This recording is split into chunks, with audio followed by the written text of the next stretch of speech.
The story unfolds as Komari, along with her loyal companions, faces the aftermath of their recent victories in battle. As they regroup, Shirchi expresses gratitude for the viewership they've received for their exploits. However, the mood shifts when Gertrude humorously confronts Belius, who is anxious about appearing weak to their followers. Komari reassures everyone about her prowess after defeating the enemies. Despite Belius's feelings of inadequacy, the narrative continues with a display of confidence as Belius introduces himself as the new commander and emphasizes the transition from their comfortable lives to the harsh realities of war. Gertrude humorously exaggerates Komari's past feats, sparking a mix of admiration and disbelief among their soldiers. As they prepare for their next confrontations with rival nations, Belius expresses a fervent desire to prove their dominance on the battlefield, dramatically highlighting the potential for chaos and bloodshed. The scene shifts to a lively discussion where they anticipate their next moves and potential challenges. However, Komari's whimsical nature shines through when she expresses her love for omelet rice, leading to absurd yet comedic declarations of transforming their adversaries into a culinary disaster. Amidst the joviality, they acknowledge the serious consequences of their actions, with Shirchi reflecting on the state of perpetual war that binds their world together. Finally, their candid exchanges blend humor and tension as they prepare for meetings with their fellow commanders, while Komari plans to take a break despite the demanding responsibilities ahead. In the aftermath of their victory, Terracoma reveals that a criminal has been falsely reported as another person entirely, causing confusion among the group. Belius is determined to confront this mystery and expresses his desire to eliminate Terracoma, leading to a tense exchange. Meanwhile, Komari expresses disbelief at the magical rumors swirling around Terracoma and the supposed transformation into a different being. As they navigate through their responsibilities and the challenges ahead, Terracoma acknowledges the need to convey messages about their plans while ensuring Komari is kept informed. A light-hearted moment ensues as Belius teases Gertrude about her outfit, leading to a banter-filled discussion about appearances and expectations. Gertrude also makes it clear that she doesn't want to partake in the training that Komari's team is engaging in, stating her own concerns about potential danger. The atmosphere shifts as the group prepares for a training session, with Shirchi expressing his satisfaction at the progress made by Komari's team. Komari, ever confident, vows to bring glory through their upcoming challenges. However, there are moments of tension as the characters confront their pasts and the repercussions of their actions, with Terracoma's fierce determination leading to playful rivalry with Gertrude. Ultimately, amidst the chaos and excitement, the bonds of friendship and rivalry are strengthened, highlighting their unique dynamics as they continue their journey together, celebrating their victories while preparing for the battles that lie ahead. In the aftermath of their recent triumph, Gertrude recalls their journey from 3 years ago with a mix of nostalgia and determination. As the festivities continue, Komari urges everyone to enjoy the party, but her mind is preoccupied with unresolved issues from the past. She feels the weight of unacknowledged debts and conflicts, setting the stage for a confrontation. Mill expresses concern over their current situation, hinting at lingering painful memories. Gertrude, feeling trapped by her past mistakes, contemplates the harsh reality of their circumstances. As tensions escalate, the conversation shifts to the importance of facing their demons rather than hiding away from them.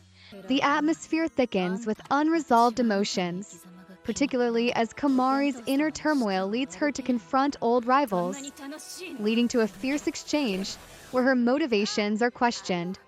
She boldly declares her intent to settle past grievances, setting off a chain of events that could unravel their fragile peace. The group is thrown into chaos as an unexpected attack disrupts the celebration, prompting an urgent need for unity and resolve. Gertrude stands firm, asserting that this battle is hers alone, But the weight of friendship and loyalty urges her allies to reconsider their role in the looming conflict. As they gear up for the confrontation, the stakes are higher than ever, and the outcome may redefine their relationships and destinies. The atmosphere is tense as the group grapples with their tumultuous past and the impending conflict. Gertrude's courage shines through despite her doubts, prompting her allies to face the chaos together. As they prepare for the battle, questions arise about the motivations behind their adversaries, leading to confrontations about loyalty and the consequences of their choices. Tension escalates when Komari enters the fray, revealing the painful history that intertwines their fates. The stakes grow higher as they wrestle with their past mistakes and the haunting memories of betrayal.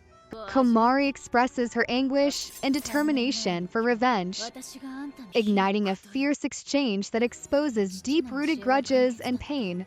Meanwhile, Bill shares his insights about the special power called inferior release, further complicating their understanding of strength and weakness. As the confrontation unfolds, they must confront not only their enemies, but also their own fears and insecurities.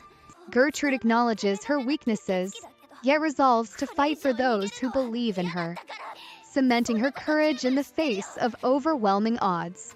The battle reaches a boiling point, testing their resolve and friendships as they face their ultimate challenges. In a climactic twist, Komari's latent powers awaken, signaling a change in the tide of the confrontation. As the reality of their choices unfolds, they must decide what they are willing to sacrifice for their goals. The confrontation is intense as Bill reveals the deep connection between their hearts and the liberation of their latent powers. Komari expresses her resolve to fight for those who care for her, realizing that she had been the truly weak one all along. As the atmosphere shifts, Rue checks on Komari's condition, asking if she is awake, while Mill struggles to compose herself. Gertrude points out that they need to be cautious, acknowledging that Komari has triumphed over her challenges. Sukuna recounts the tragic event from Komari's past when she inadvertently unleashed her powers at just 3 years old, leading to a massacre that they still wish to shield her from. Gertrude then puzzles over what exactly Komari has won, realizing it relates to her past and the implications of her current power. Belius jokingly suggests a career change to thievery if her life doesn't pan out as expected. As their light-hearted banter continues, Gertrude assures Belius that he is still her maid and will be beside her. The comedic tone shifts as they discuss their ongoing responsibilities, with Belius teasingly interpreting Gertrude's support as a proposal. Meanwhile, the conversation pivots back to the unfolding chaos in their world, as 10 notes that high-ranking government officials have been mysteriously murdered. Gertrude, realizing the gravity of the situation, suggests an investigation into these troubling events, leading to a frantic discussion on how to deal with the chaos, while also providing Komari with a break. As Gertrude proposes a mission to capture the terrorists responsible for the murders, Komari struggles with the weight of her responsibilities, but is finally convinced to lead the charge with her team. She expresses her frustrations humorously, wanting a vacation, but eventually rallies her friends to work together, setting the stage for their next adventure.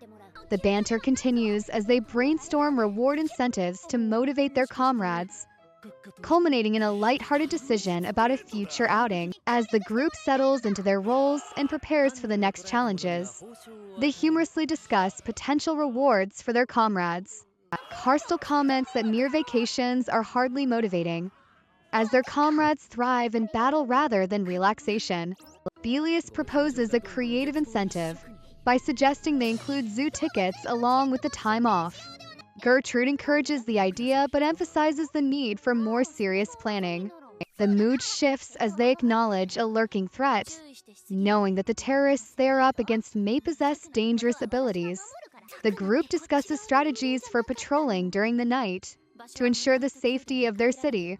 Yet, light-hearted banter continues, with Belius voicing his discontent about the demanding work schedule, revealing a humorous side to their serious mission. As the Seven Nobles Conference begins, the focus turns to determining whether Komari deserves her position, raising questions about her past and capabilities. Accusations of incompetence fly, but Komari defends herself, illustrating the challenges of leadership in the face of skepticism from her peers. The tension builds as personal histories are revealed, adding layers to their characters and their struggles for acceptance and respect within their ranks. In this mix of humor, rivalry, and the looming threat of the terrorists, the team prepares for an uncertain but exciting future, ready to face whatever comes next. Tensions rise in the room as Karen highlights the shortcomings of a fellow member, pointing out their past failures and questioning their time away from the academy. The conversation takes a sharp turn when accusations of favoritism and ulterior motives come into play, with Karen suggesting that connections, rather than merit, have led to their current position. Mad, unable to restrain his shock, expresses disbelief at the accusations thrown around. Komari steps in to demand evidence for such claims, insisting that speculation without proof is baseless. The atmosphere thickens as discussions of potential trials and judgments linger in the air, with Ten agreeing with Komari, but emphasizing that capability is crucial for the position in question. The stakes escalate dramatically when Belius provocatively challenges his peers, calling out their insults and asserting his confidence in his abilities. Sukuna, not one to back down, suggests that a duel could clarify who truly deserves the title of Seven Palaces. This proposal gains traction, with Karen approving the notion of a competition to entertain the kingdom while settling the disputes within their ranks. As the atmosphere shifts from discord to a competitive spirit, Gertrude expresses her hopes for the upcoming event, while Komari reveals her desire to become a novelist instead of a soldier, leading to discussions about their shared aspirations. Meanwhile, friendships begin to form as characters like Shirchi and Bill bond over their insecurities and dreams, showcasing their vulnerability amidst the chaos. Ultimately, the Seven Palaces conflict sets the stage for not only a battle of strength, but also the forging of alliances and the discovery of one's true self. As the night sky twinkles above, Shirchi proposes a stargazing outing, longing for something beautiful amidst the chaos. Meanwhile, characters like Karstel express excitement about the upcoming event, the Seven Palaces Massacre Award. Sukuna reflects on the absurdity of the situation, noting that his adversaries, once considered weak, now seem to have gained an overwhelming amount of power. The conversation shifts toward darker themes as Gertrude confronts the moral complexities of terrorism and its implications. Just as the group prepares to return home, they are reminded of the upcoming battle that looms ahead. Tensions rise as they acknowledge the dangers they face, including threats from the Seven Palaces and a sense of betrayal among their ranks. Amidst the chaos, Komari and her friends strategize on how to survive the imminent conflict while grappling with their own internal struggles. The battle kicks off, and the stakes are high, as the whispers of past betrayals echo in their minds while they brace for the bloodshed ahead. With alliances tested and old wounds reopened, the impending clash promises to be a pivotal moment for everyone involved. As the chaos intensifies, Komari and her allies devise high-stakes strategies to survive the escalating conflict. Belius reveals his narrow escape from death and insists on taking charge of the situation. Gertrude expresses disbelief at the existence of a poison gas that only targets men, urging the group to destroy their enemies' assaults before the outcome becomes unclear. Amidst the turmoil, Sukuna announces that the general has reached their hometown, igniting a glimmer of hope. Komari, seeing her friends in peril, declares her intent to fight alone, but Belius refuses to let her go without him. Gertrude, feeling the weight of despair, questions how they can proceed in the face of overwhelming odds. A chaotic clash ensues with shouts of anguish as they confront their enemies. Sukuna, amidst the chaos, vows to eliminate all who threaten them, Meanwhile, tension escalates as a dark power looms over them. Mill's apprehension about an ominous energy manifests as they confront a formidable foe, and Karen reveals the devastating magic they are up against. Komari's internal struggle grows as she reflects on her past and what has brought them to this moment of confrontation. In a moment of clarity, she realizes the harsh truth. She is tied to the darkness through her family's tragic history. As memories flood back, she acknowledges her transformation into a tool for vengeance, grappling with guilt and helplessness. Despite her resolve to fight, she confesses her fear of losing her newfound family to the same fate as her biological one. In a poignant moment, Komari confronts her choices, revealing her determination to defeat the source of her pain, even at the cost of her own life. As the battle rages on, the lines between ally and enemy blur, leading to a confrontation with a formidable opponent, and the stakes reach a critical point. Amidst the chaos and destruction, the struggle for survival and identity continues, as each character wrestles with their personal demons while facing a tangible enemy. In the midst of chaos, Bill reveals to Sukuna that they were set up by an enemy named Odilon, who systematically brainwashed and eliminated their comrades. Sukuna, in disbelief, questions why Bill didn't warn him earlier. Feeling the weight of their mission failure, Nelia intervenes, demanding an apology from Sukuna, who vehemently refuses, expressing disdain for their former companions. Gertrude, tending to Komari, insists on caring for her despite her own injuries, leading to a playful argument about who should nurse whom. Shirchi expresses concern for Komari's well-being, and in a moment of sincerity, she apologizes for the burden she feels she has caused. The group reflects on their past conflicts and the weight of their responsibilities, with Komari acknowledging the need to rise as the Palace of Seven again. As the discussion deepens, Memoir confesses that he should have acted sooner to protect them, revealing a complex relationship between them and the danger they face. Amid the unfolding events, Bill questions why Gertrude has been so composed despite the killing she has done, leading to a humorous exchange about their violent pasts. As they prepare for an impending meeting with the enemy, Gertrude declares that the group's purpose is to uncover their foes' strengths and possible plans for world domination. Stirring excitement and skepticism among them, Belius and others are tasked with reconnaissance. As tensions run high, with the threat of the Guralka army looming near their rendezvous point, Gertrude eagerly anticipates uncovering the truth about their enemies, while Komari grapples with the responsibilities that come with her power. As tensions rise between the rival nations, a mysterious figure named Carla surfaces, stirring excitement among the journalists. Gertrude is keen on forming an alliance, revealing that her visit is aimed at peace negotiations, citing a common enemy in the Guralka Republic. Komari reflects on the ongoing territorial disputes that have escalated since the change in leadership in Guralka. The conversation shifts as Gertrude passionately proposes that their countries should unite against a mutual threat, asserting that unnecessary conflict is barbaric. When it becomes clear that their intentions are misunderstood, tensions flare, and accusations of betrayal emerge. Komari, feeling insulted, retaliates, leading to a heated exchange where everyone boasts about their lethal capabilities. Amidst the chaos, a dire warning is issued. Alliances must form or face annihilation.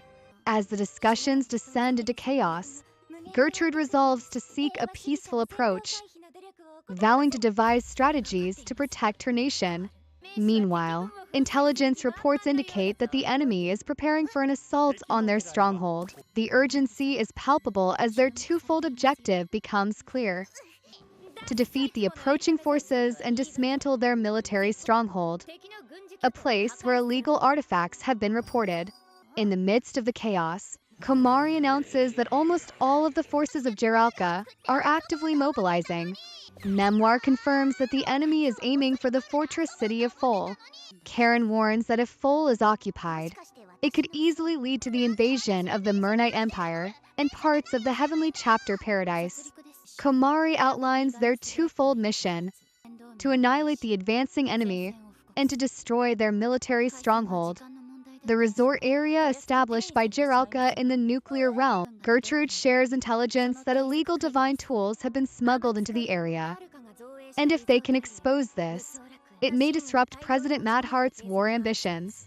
They strategize, dividing the 8 generals into attack and defense teams, while realizing that one general, Petros, is already fighting solo.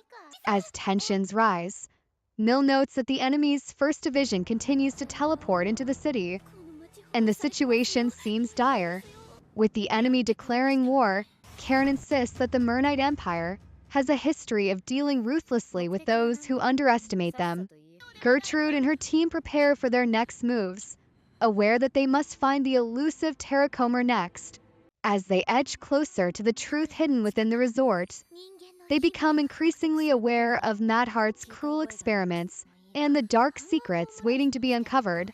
Gertrude, realizing the stakes, emphasizes the urgency of exposing Madhart's misdeeds to prevent further atrocities. While their plans unfold, Gertrude encourages Komari to join in a quest for world domination, using a more diplomatic approach rather than conflict. As the team prepares for the final confrontation, they are determined to unveil the shadows of Jiralka and dismantle Madhart's oppressive regime once and for all. As tensions rise, Nelia declares that it's all over for Nyria. With no one left to support her after her betrayal, Sukuna suggests a tactical retreat, emphasizing the need for regrouping. Meanwhile, Gertrude urges Komari to pursue Lord Cunningham, insisting they cannot leave anyone behind. Nelia boasts about the superiority of her kind, while Gertrude reveals her plan to enslave vampires once they conquer Mernite. In the chaos, Komari and her allies vow to confront their enemies, questioning why they should allow any more tyranny. As Gertrude and her comrades rally, they affirm their determination to bring down Madhart and free those oppressed in his regime. The tension escalates as Nelia brags about her powerful forces, but Komari retorts that such strength won't guarantee victory, especially given past failures. In a moment of camaraderie, Komari reaches out to Belius, suggesting a bond forged in trust through their shared struggles. Gertrude emphasizes the importance of focusing on their true objective: defeating their enemies before all else. As they prepare for the final assault, Gertrude commands her forces to eliminate the major foes, while Nelia defiantly calls for surrender from her opponents, believing her forces will prevail.